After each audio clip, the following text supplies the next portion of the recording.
สามารถฝึกได้คือกันเบิดเพราะว่าผู้ใหญ่หรือเด็กน้อยอาศัยเริ่มจากการฝึกบ่เป็นบ่ว่าจะเป็นการเรียนหนังสือหรือว่าการทำงานหรือว่าการประพฤติปฏิบัติก็ต้องเริ่มจากการฝึกบ่มีไผเป็นมาตั้งแต่เกิดก็มาฝึกเอาหรือว่าการศึกษาจังซี้ก็ต้องศึกษาแล้วก็ต้องฝึกเอานำถ้าบ่ศึกษาบ่ฝึกเอาก็บ่รู้เรื่องเหมือนกับไปเรียนหนังสือก็ต้องเริ่มต้นจากกขขเริ่มต้นจากการอ่านการสะกดการใช้ชีวิตของเราคือกันหรือว่าการปฏิบัติธรรมก็เริ่มจากการฝึก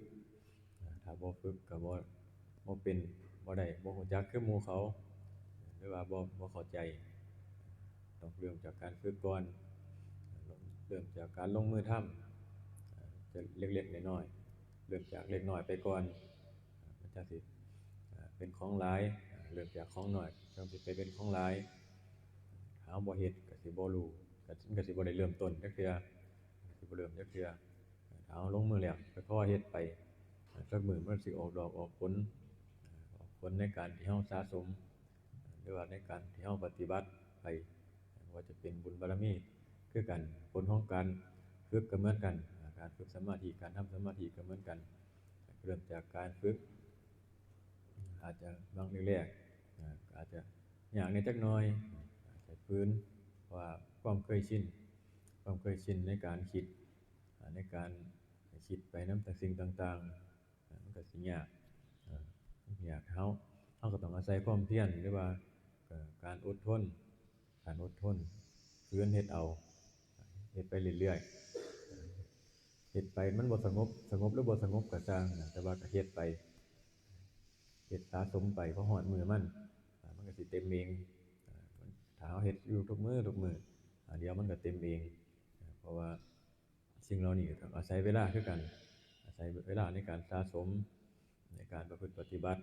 เหมือนว่าเฮ็ดแล้วสิได้เลยเพราะว่าเหมือนว่าเฮ็ดแล้วสิเห็นผลเลยบางคนบารมียังบ่หลายเฮ็ดแล้วก็ยังบ่ทันได้เห็นผลสำหรับผู้มีบารมีแล้วผู้เคยเฮ็ดสร้างสมมาไว้หลายแล้วพอเฮ็ดนิดๆหน่อยๆมันก็เห็นเร็วหรือว่าผู้มีบุญหลายจังซี่พอนั่งนิดเดียวมันก็สงบแล้วนี่อันนี้ก็คือกัน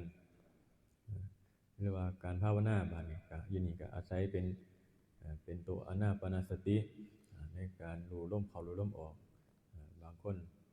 อยู่กับจุดจับจุดอุณโลมได้ก็อยู่กับอุณโลมพอภาวนาไปจิตมันเริ่มสงบละเอียด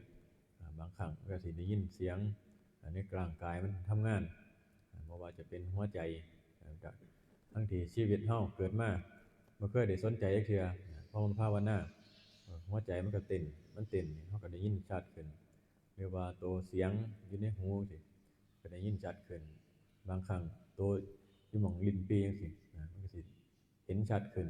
อาการต่างๆในกายเฮามันก็เห็นชัดขึ้นบางเทื่อก็ฮอดหาหมอพุ่นครูบาก็ไปหาหมอคือกันเด้แต่กี้มันแน่นอยู่ลิ้นปี่ว่าเป็นหยังว่าซั่นว่าไปหาหมอก็ตรวจหาโรคบ่พอก็ว่าเป็นโรคกระเพาะตีไปเป็นโรคกระเพาะอย่างเดียวในที่จริงแล้วมันเป็นอาการของสมาธิของการที่เราฝึกสมาธิถ้าบ่มีครูอาจารย์ก็สิเที่ยวไปหาหมออยู่หั่นไปหาหมออยู่บ่เซาสิ่งเหล่านี้มันเป็นช่วงอุปจารสมาธิมันสิเป็นจิตที่มันเห็นร่างกายหรือว่าสภาวะของร่างกายที่มันละเอียดขึ้นมาบางคนก็สิย้านตายพุ่นล่ะบางคนก็ว่าย้านตายย้านของเป็นไข้เป็นนั่นเป็นนี่กังวลมันหลอกล่อให้เฮาออกไปคิดออกจากความรู้สึกในกายถ้าเฮาออกจากสิ่งเหล่านี้ไปแล้วมันก็สิไปปรุงแต่งว่าเป็นผีบ่เป็นนั่นเป็นนี่มันสิเจ็บไข้ได้ป่วยมันสิตายบัดก็เลยออกจากร่มเพิ่นยังว่าถ้ายินเสียงในหูจังซี่มีอยู่จังซั่นเฮาก็กลับเข้ามาร่มกลับเข้ามาฐานก่อนอยู่กับฐานถ้าเฮายิ่งไปสนใจยิ่งไปเพ่งมันก็สิดังขึ้นไปมันสิแฮ่งดังมันสิบ่เสียไปไสอยู่มันสิอยู่จังซั่นล่ะเหมือนกับเราเห็นภาพเป็นภาพคือกันถ้าเราเห็นภาพแล้วไปปรุงแต่งไปเบิ่งไปปรุงแต่งนำมันเข้าไปร่วมนำมันมันถ้าบ่มี ความรู้สึกในกายเป็นตัวยืนยันว่าเฮาอยู่ในกายจังซี่ก็สิปรุงไปนำบางเทื่อก็เฮ็ดให้หลงไปหรือว่าที่เขาหลงว่าหลงนิมิตหลงไปตามสิ่งที่เห็น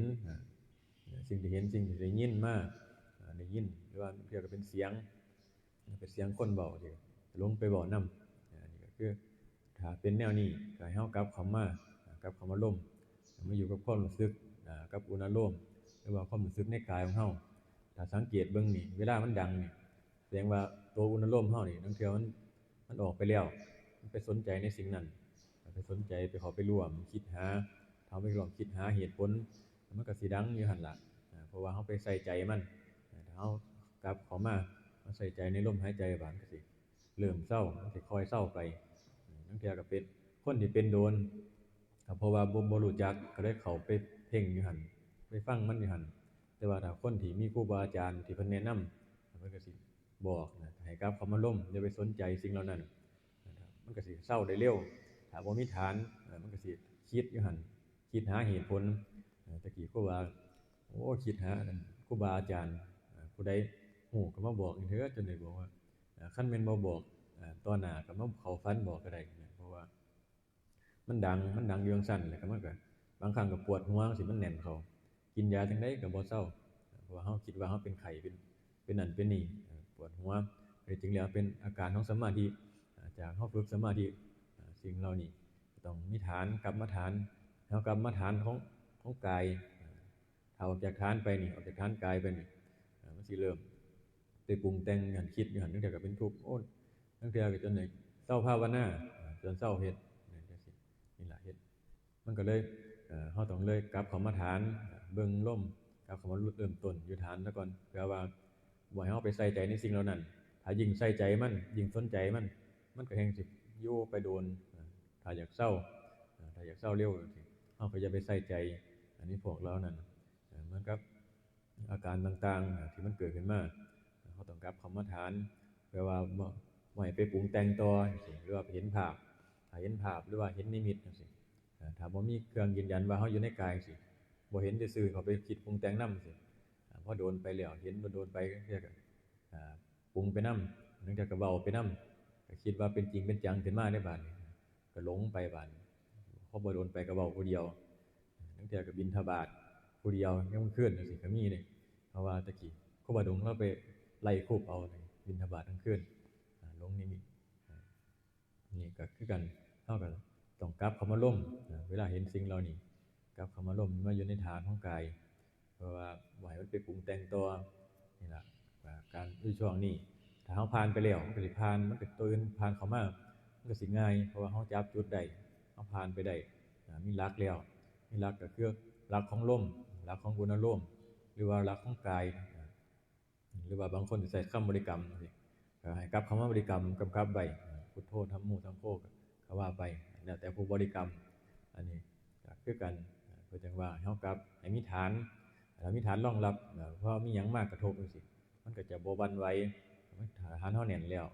ฐานเฮาแน่นเพิ่นจังว่าส่วนมากหลวงพ่อช่วงฝึกแรกๆเพิ่นจะว่าให้เจออยู่กับลมกับอุณโลมให้มันได้ถ้าไผอยู่ได้เวลามีหยังเกิดหยังขึ้นมามันก็สิบ่หวั่นไหวสิบ่ไหลไปตามสิ่งเหล่านั้นสิ่งที่เฮาเห็นได้ยินหรือว่าสภาวะทางกายจังซี่บางครั้งมันปวดน้ำหัวจังซี่ปวดน้ำหน้าอกแน่นหน้าอกจังซี่บางคนย้านตายก็ถอยออกมาบางคนย้านคิดย้านจังซี่ก็ถอยออกมาเหมือนกับการไปอยู่ป่าจังซี่ถ้าบ่มีสมาธิถ้าบ่มีฐานของสมาธิจังซี่เห็นนั่นเห็นนี่ขึ้นมามันก็สิปรุงแต่งไปมันก็สิออกความคิดก็สิออกจากกายไปกับปรุงแต่งเฮ็ดให้เฮาย้านมันเลยบ่ได้ส่วนมากจะบ่ได้เกิดประโยชน์ถ้าเฮาบ่มีฐานมันเฮ็ดให้เฮาฟุ้งซ่านเวลาเฮาบ่มีสมาธิเวลาเฮาไปอยู่ป่าไปอยู่ผู้เดียวเพิ่นจังว่าให้เฮาอยู่กับครูบาอาจารย์ซะก่อนถ้ามีอยู่กับครูบาอาจารย์ไปแล้วถ้าบ่เห็นสมควรก็จังออกไปหรือว่ามันยังบ่ถึงเวลาจังซี่นี่เพิ่นก็ว่าให้หาพรรษาหาสมาธิเพิ่นเห็นว่าสมาธิของเฮามันพอใช้ได้แล้วเพิ่นก็ให้ไปฝึกหัดไปอยู่ในป่าไปธุดงค์จังซี่นี่ล่ะเหมือนกับที่มักเว้าหลวงพ่อหนึ่งแล้วมักหลวงพ่อหนึ่งแล้วว่าเมตตาแล้วเมตตาผีนี่ล่ะเมตตาจังได๋มันก็ยังมากวนอยู่ แล้วจะดึกขอนใส่นี่ล่ะคันคนถ้าคนบ่มีหลักก็สิเก็บกดแล่นหนีในกลางคืนนั่นเลยถ้าคนบ่มีหลักในสมาธิบ่มีเครื่องอยู่ก็สิเก็บกดไปเลยอันนี้คือเวลาเฮามีเครื่องอยู่เฮาก็สิอยู่กับกายของเฮาอยู่กับลมหายใจหรือว่าอยู่กับพุทโธลางเทื่อพุทโธแบบธรรมดามันยังคิดไปอยู่เพิ่นก็ใส่พุทโธเร็วๆเวลาพุทโธเร็วๆปึ๊บจิตมันบ่ส่งออกหรือว่าบ่ให้มันคิดออกไปทางนอกสิ่งเหล่านี้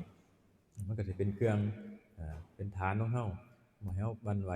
ไปนำสิ่งที่เฮาเห็นหรือว่าได้ยินได้ฟังตัวนี้เพิ่นก็สำคัญเพิ่นจังว่าให้เฮาฝึกหรือว่าเกิดหยังขึ้นให้เฮากลับเข้ามาอยู่ในลมหายใจไว้พออยู่ในลมหายใจหรือว่าอยู่กับอุณหโลมจังซี่เป็นเครื่องป้องกันเป็นเครื่องป้องกันหลายๆอย่างเวลาเฮาอยู่ในฌานสัตว์ร้ายมันก็บ่กล้าเข้ามาใกล้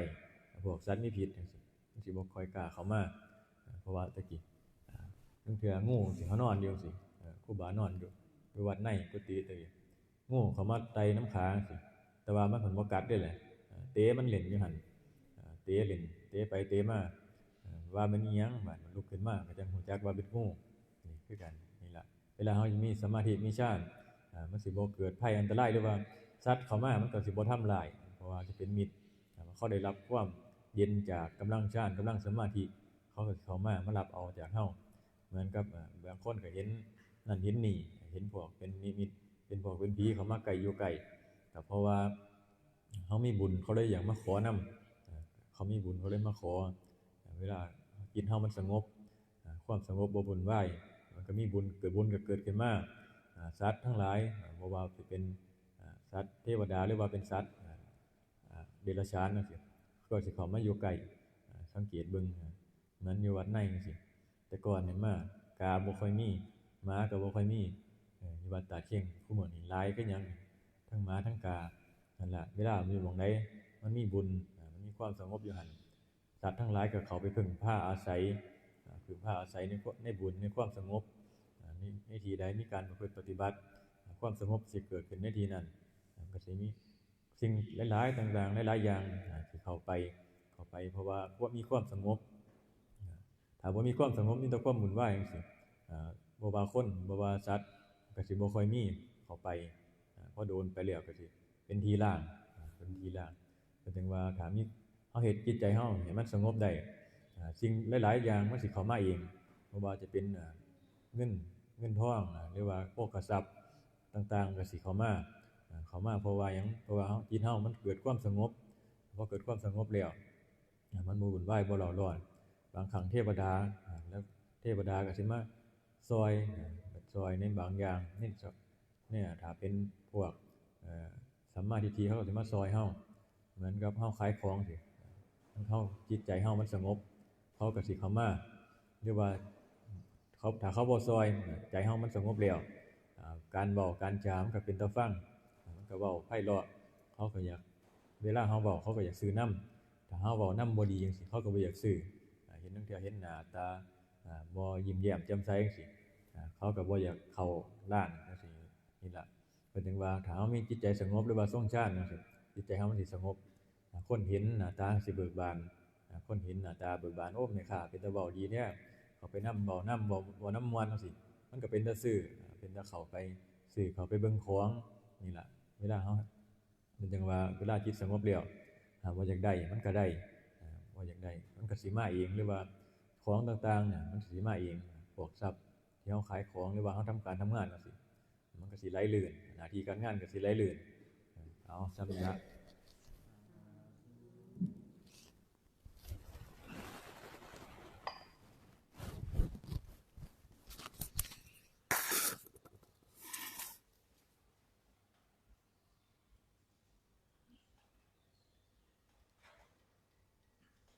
ยะถาวาลิวหาปุราปะริปุเรนติสากาลังเอวะเมวะอิโตทินังเปตานังอุปกปติอิจิตังปฏิตังตุมหังคิปะเมวะสมิจฉันตุสัพเพปุเรนตุสังกัปปะ จันโทปนลโสยะธามณิโชติลโสยะธา สัพพิติโยวิวัชชันตุสัมภโลโกวินาศตุมาเตภวัตวันตรายโยสุขีติกายุโกภวะอภิวาทนาสิริสานิจังวุฒาปัจจายโนยัตตารุธรรมวัฏันติอายุวันโนสุขังภวตุสัพพมังคลังลักขันตุสัพพเทวตาสัพพพุทธานุภาเวนะสทาโสทิภวันตุเตภวตุสัพพมังคลังลักขันตุสัพพเทวตาสัพพธัมมานุภาเวนะสทาโสทิภวันตุเตภวตุสัพพมังคลังลักขันตุสัพพเทวตาสัพพสังฆานุภาเวนะสัทธาโสทิภวันตุเต